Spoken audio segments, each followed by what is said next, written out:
बिस्मिल्लाहिर्रहमानिर्रहीम। अस्सलाम वालेकुम नाज़रीन। आज मैं एक डेमोन्स्ट्रेशन आपको दिखाना चाहता हूँ क्योंकि मेरा दिल चाह रहा था कि मैं आपको समझाऊँ। हमारे यहाँ चंद एक बड़ी अजीब सी मिथ्स बनी हुई हैं। मिसाल के तौर पे कमर में दर्द हो तो कहते हैं कि जी सख्त तख्ता हो जिस पे सोना चाहिए। अच्छा, अब तख्ते पे सोने से बाज़ औक़ात आपका कमर का दर्द और बढ़ जाता है। दूसरी बात, लोग कहते हैं कि अच्छा जी तख्ते पे क्या सोना, तख्ता तो है नहीं किसी के घर में, तो फ़र्श पे सो जाते हैं या कालीन बिछा के उसके ऊपर सो जाते हैं।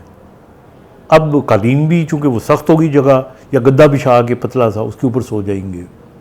आया ऐसा करना चाहिए कि नहीं करना चाहिए? ये तो हो गया कमर के दर्द के मरीज़ों के लिए। इसी तरह कुछ लोग ऐसे भी हैं जिनको वैसे ही आदत होती है नीचे सोने की।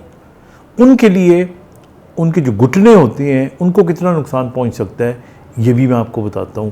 पहले मैं आपको घुटनों की तरफ लेके चलता हूं। देखिए, ये हमारा घुटना है। जब आप नीचे सोएंगे और टांग सीधी होगी तो घुटना यूं होगा।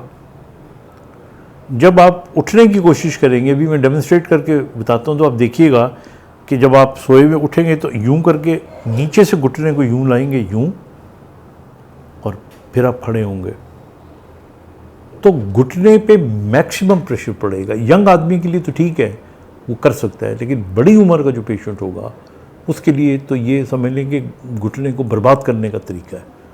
उनको तो हम कहते हैं ऊंची से ऊंची जगह पे वो लेटे, इवन बेड भी उनका ऊंचा होना चाहिए।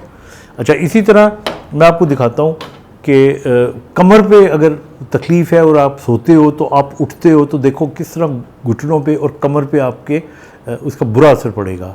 आप देखिए, ये भी सब लेटे हुए हैं। अब देखें, ये एक नॉर्मल तंदुरुस्त शख्स हैं जो लेटे हुए हैं और मज़े से सो रहे हैं। अब आपने खड़े होना है और खड़े होके फिर दोबारा सोना है। ये मैं पेशेंट नहीं है, ये मॉडल है, तो मैं ऐसा मॉडल आपको दिखा रहा हूँ। अब आप खड़े हों, देखें, अब नॉर्मल तरीका उठने के बाद जब खड़े होंगे, ये देखें, ये सारा घुटनों पे जोर पड़ रहा है, ठीक है ना। अच्छा, इसी तरह लेटते वक्त आप लेटे, ये देखें सारा घुटनों पे जोर पड़ा है। अच्छा, इसी तरह अगर इनको एक दफ़ा दोबारा मैं खड़ा करवाऊँगा, आप देखें कि कमर के आप खड़े हों, आप ये देखें, ये सारी कमर उनको उठानी पड़ रही है, और फिर आप खड़े हों, ये देखें, ये तो ये जो खिंचाव आम आदमी लाइक हिम, अगर ये तंदुरुस्त है, ये लेट जाता है नीचे तो कोई इशू नहीं है, लेकिन अगर ये कमर के दर्द का पेशेंट है तो फिर इसके लिए इशू है। अगर ये बड़ी उम्र का है, भले इसके घुटनों में तकलीफ़ नहीं है, फिर भी इसके लिए इशू है। तो इसलिए मैं रिकमेंड करूँगा कि इन पेशेंट्स को अपनी रोज़मर्रा की ज़िंदगी के अंदर अवॉइड करना चाहिए फ़र्श के ऊपर सोना, ख़ास तौर पे अगर कमर का दर्द हो और बिलुमूम अगर घुटनों के दर्द से बचना है तो। अच्छा, अब आप देखिएगा कि यही शख्स जो है मॉडल हमारा, ये ऊंची जगह पे लेटेगा तो इसको कितनी आसानी होगी उठने में, और कितनी आसानी होगी, और आपको लगेगा कि बिल्कुल घुटनों के ऊपर ज़ोर पड़ा ही नहीं है और ना इसकी कमर के ऊपर ज़्यादा असर पड़ेगा। देखिए, आप चलें, आप उठ के देखें, हाँ उठे, ये देखें ना, घुटने तो बिल्कुल इनके महफूज हो गए, बिल्कुल वो मुड़े नहीं हैं, उनके ऊपर जोर नहीं पड़ा। लेटेंगे तो फिर भी इसी तरह लेटेंगे।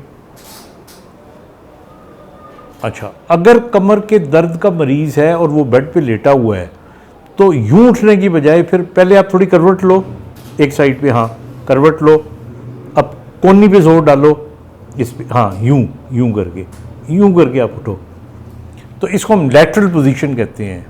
तो फिर आप लैटरल पोजीशन में जाके एक दफ़ा फिर आप लेट जाएं, पूरी साइड लेनी है, साइड लेके कोहनी के ऊपर जोर डाल के दूसरे हाथ का भी बेशक जोर डालिए, और फिर नहीं सीधे लेटे पहले। हाँ, अगर कमर में दर्द की शिकायत है और उठने में तकलीफ़ हो रही है तो फिर आप ये कर सकते हैं, करें, ये देखें, ये मुड़े, ज़ोर लगाएं, शाबाश, चलें, दोनों का ज़ोर लगा सकते हैं। देखिए, it's not a big deal, आम सी बात है, बड़ी छोटी सी बात है, लेकिन फिर भी मैंने जब डेमोन्स्ट्रेट किए ना तो हो सकता है आप में से कुछ लोगों के जहन में रह गई हो, क्योंकि ये क्वेश्चन आते रहते हैं मेरे पास अक्सर कि डॉक्टर साहब मैं तो इतना ख्याल करता हूँ, मैं तो इतनी सख्त जगह पे सोता हूँ, मैं तो फ़र्श पे सो जाता हूँ। फिर इसी तरह सर्दियों में ख़ास तौर पे जो आप नीचे सो रहे होते हैं तो दरवाज़ों के नीचे से ठंडक आ रही होती है,